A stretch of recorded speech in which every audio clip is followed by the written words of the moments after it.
What's up, everyone? Happy Hump Day. This is Kiki coming to you today to send nothing but love and positive energy your way.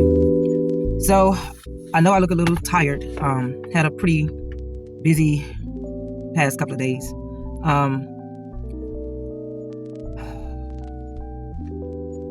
I want to tell all the people that's thinking about becoming teachers, you got to know teaching isn't for everyone.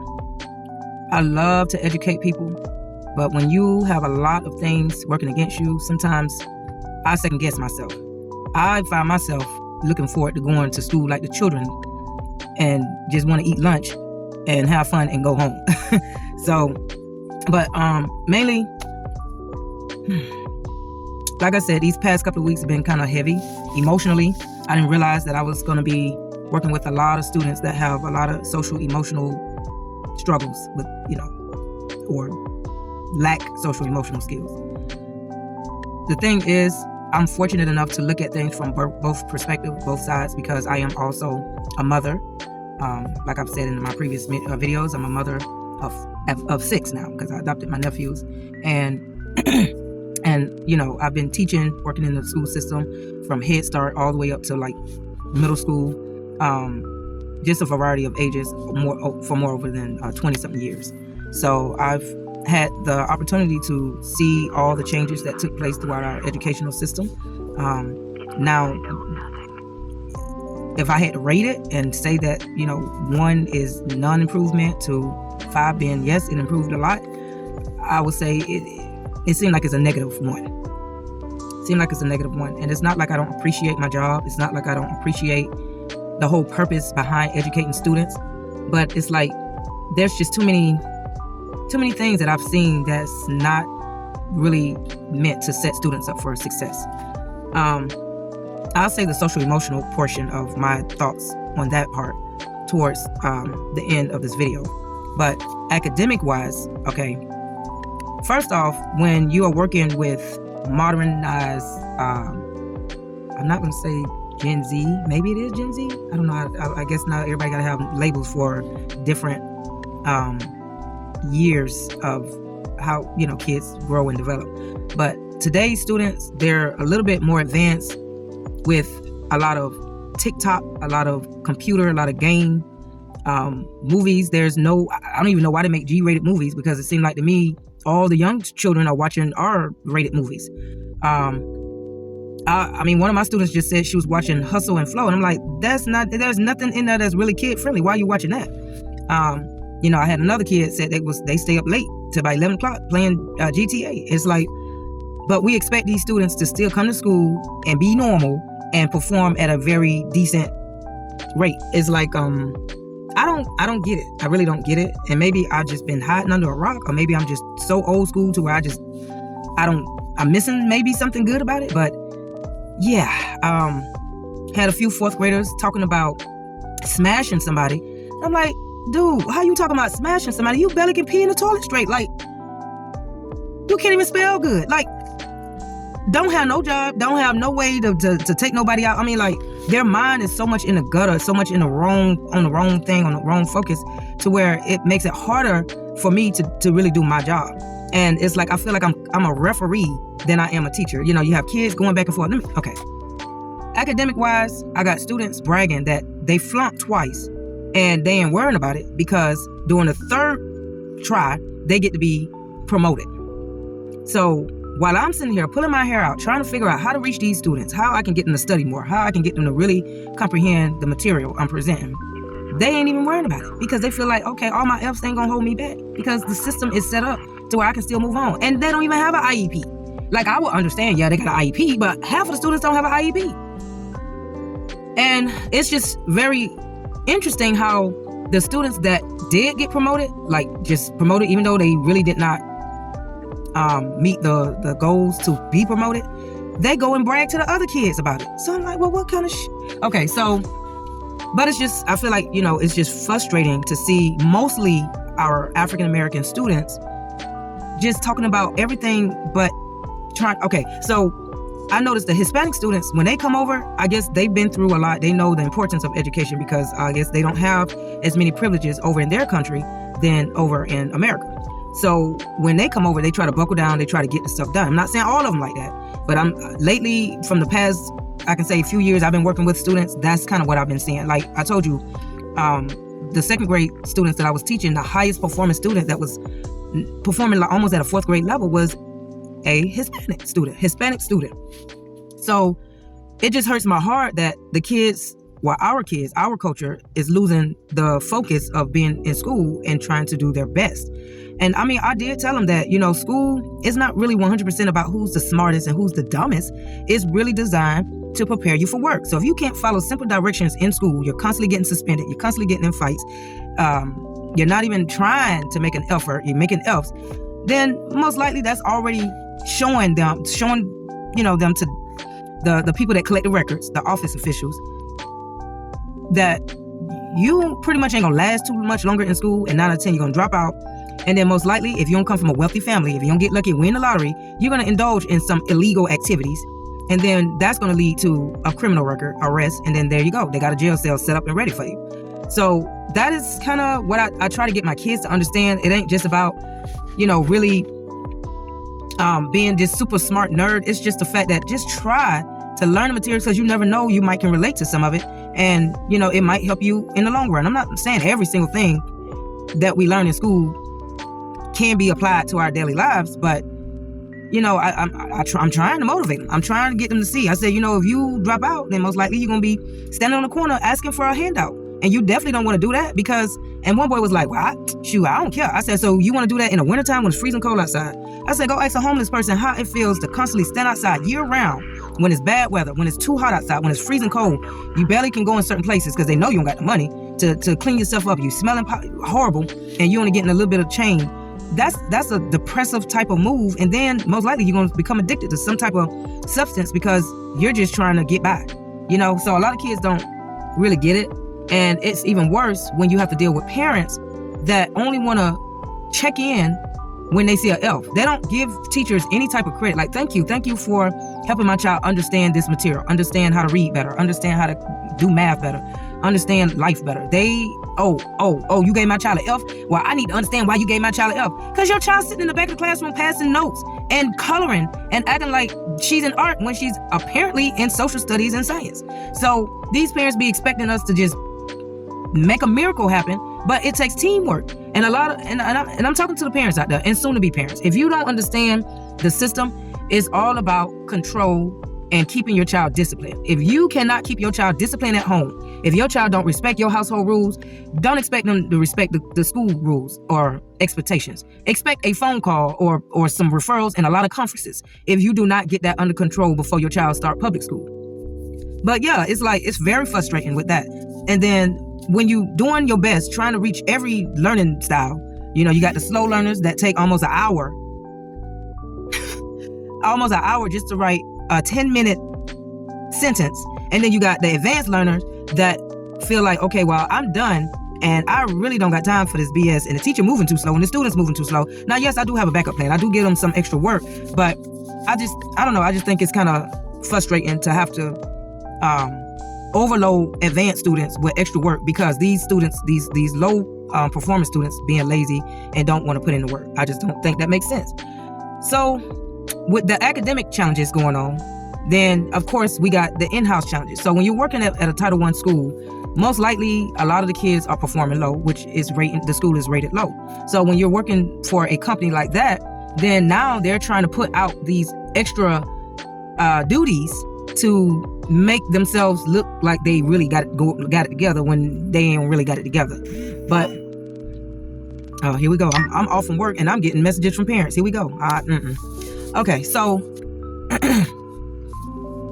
what actually added on to the frustration with trying to see my students improve, and like I said, my students, they do make gains and they do improve, but to me, I guess I'm not used to teaching and being responsible for 60 students, so I like to see at least 85 to 90% of my students make a beat. That's what I think. I think I give enough information, I give a lot of answers to the point where it shouldn't be so hard to make a beat in my class.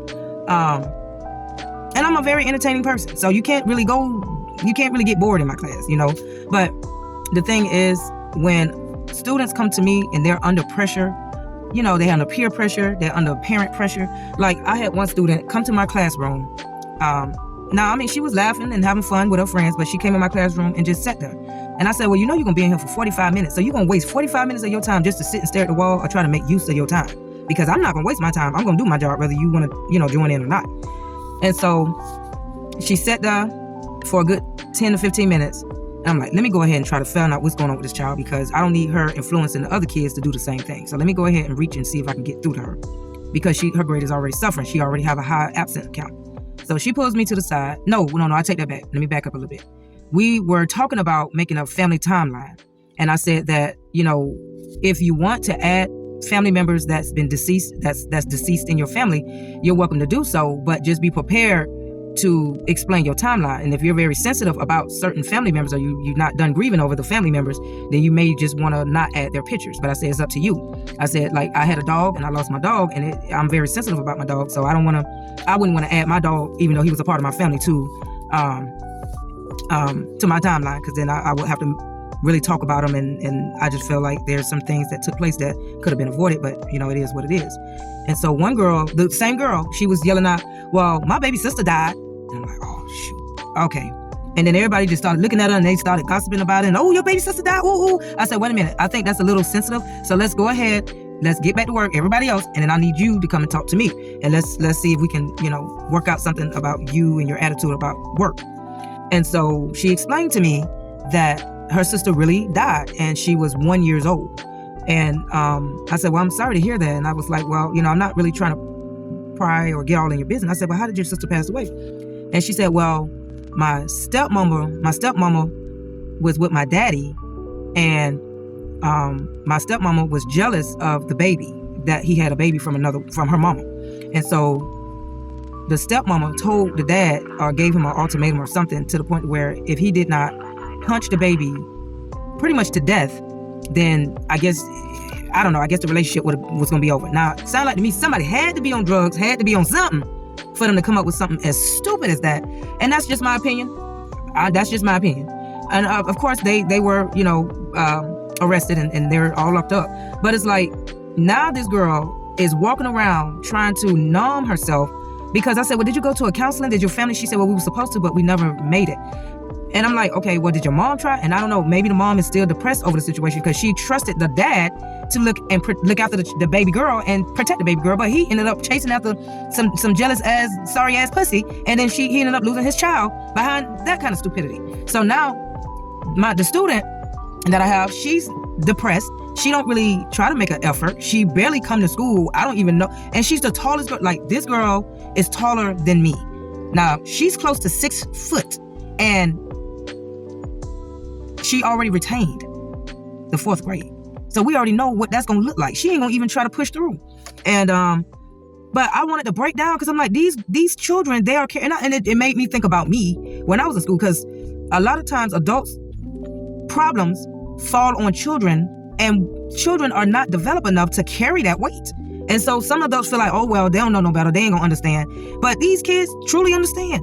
They understand when mama is broken, when mama is depressed. They understand when mom and daddy argue. One girl told me that her mama allowed her to cuss the daddy out, because I guess the daddy wasn't doing his part, or doing something that made the mama mad. So now that breaks up the relationship between the daughter and the father, because now the daughter's, well, you tried my mama, you got my mama mad, you got my mama sad, so I don't have no respect for you. So now that kind of situation going on. I mean, these are all the stories I hear within probably less than an hour of the students arriving.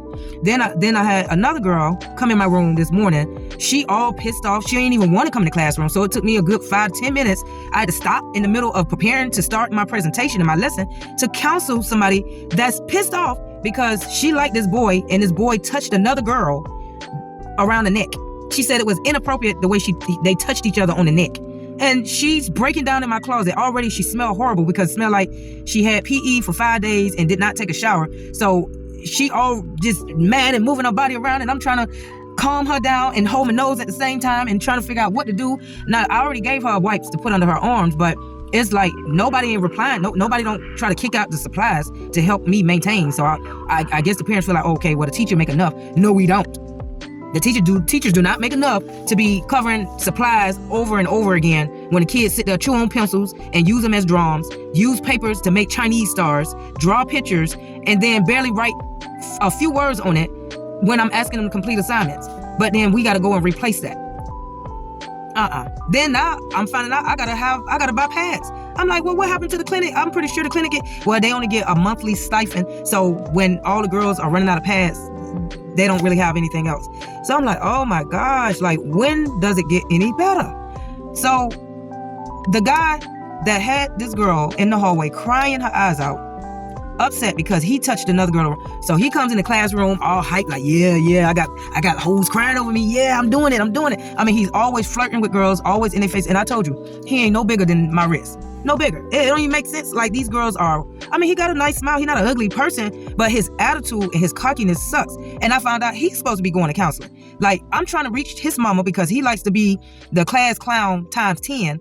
And it's like, the mama phone number ain't working. So I said, okay, I'll call. I see that they got the stepdaddy listed on the paperwork. I'll call the stepdaddy. He said he don't even know neither one of them. I'm like, what kind of BS is this? So I hang up with him. I call the auntie. The auntie's like, but it's only been 1 month. We only been in school for about 1 month. You mean he already in trouble? Y'all already know what kind of child this is that we dealing with. Don't act surprised.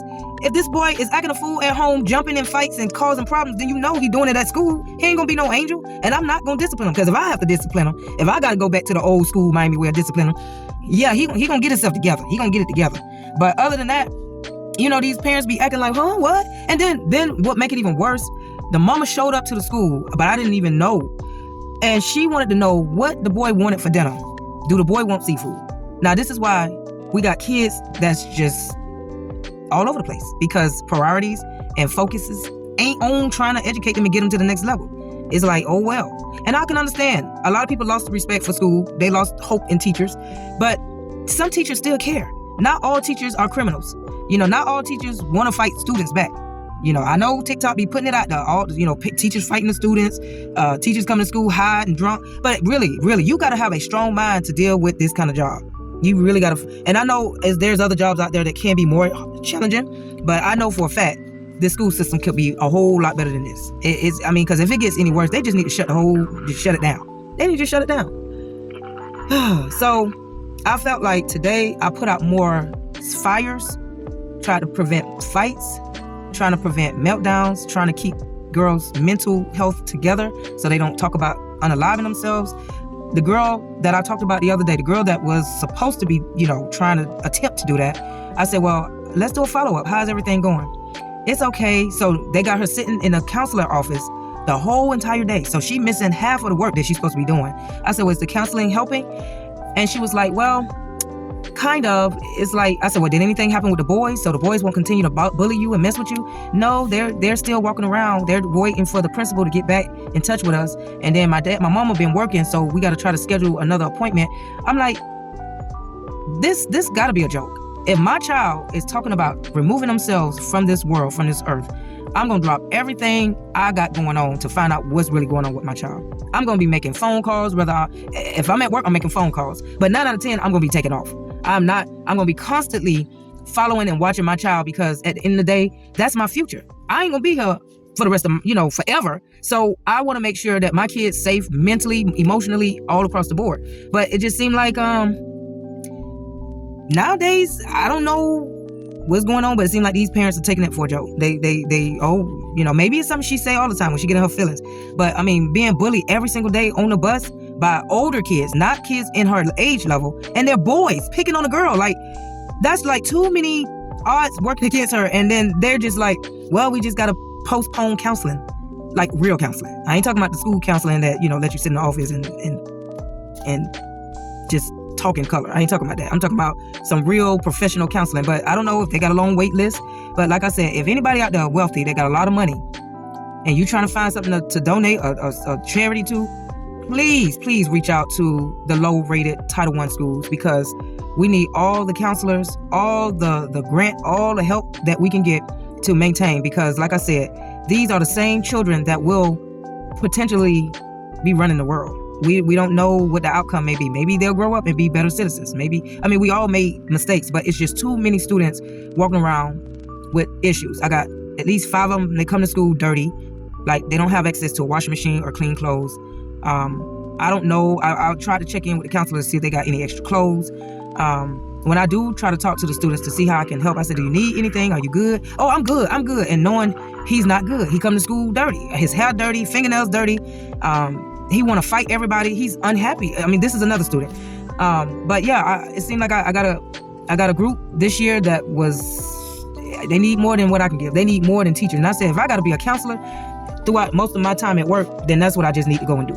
Because it seemed like to me, this teaching thing is just buying time. It just, nobody do not want to know why Native Americans was taken advantage of and how they lost their land.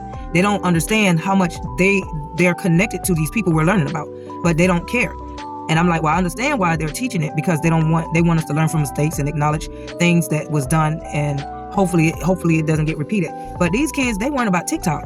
The minute they leave out the classroom, they TikToking and trying to eat Takis. That's it. I asked this boy, I said, why you always going to the bathroom? Because I noticed he eat Takis every day. He was like, because I got a doo-doo and the Takis be burning my stomach. I said, oh, this boy I think he got ulcers. He got ulcers because there's side effects to that stuff. But these kids, they're addicted to it. I tried to trick my boys. I said, look, I can put some hot sauce on maybe some popcorn. You want to try that? Nah, it's all about them Takis. But anyway, I had to vent for a little bit, because that's how I have to kind of keep myself motivated. And I want people to acknowledge both sides of being, because a lot of parents don't understand the ins and outs of being an educator. They think, oh, we supposed to be the smartest people, and the least little mistake we make, oh God, they got oh snap. How you gonna try to teach my child if you can't do this and this and that? But all children don't learn the same, so we ain't gonna always get the same results. We're not. Everybody's attention is different, and it's shorter, especially when they constantly scrolling through the phone all day, every day. So with that being said, please, whatever you can do. I know you may not be in the same city I'm in, but just be a little bit more attentive to your child. Be a little bit more patient with the teacher. Be a little bit more engaged, so we can work together as a team to try to make change in our system, because it is broken. A lot of stuff broken, from the education system all the way up to the prison system, all the way to the governmental system. Now they telling people that they got to work in order to get food assistance. And I can understand in so many ways why, but if people could work fully, they wouldn't even need assistance. So to me, I think people with severe disability shouldn't be put in no situation like that, where they got to be out there trying to limp and lift stuff and move stuff. Okay, that's a whole different topic for a different day. I ain't gonna go into that. But yeah, guys, you just got to be patient and try to help these kids navigate through challenges. Don't assume that these kids don't know what's going on, because like I told you, my son felt every argument I had, and it took a toll on him, his mental health, and mine too, but he really felt it the hardest. And so yeah, it's just, guys, we just got to get it together.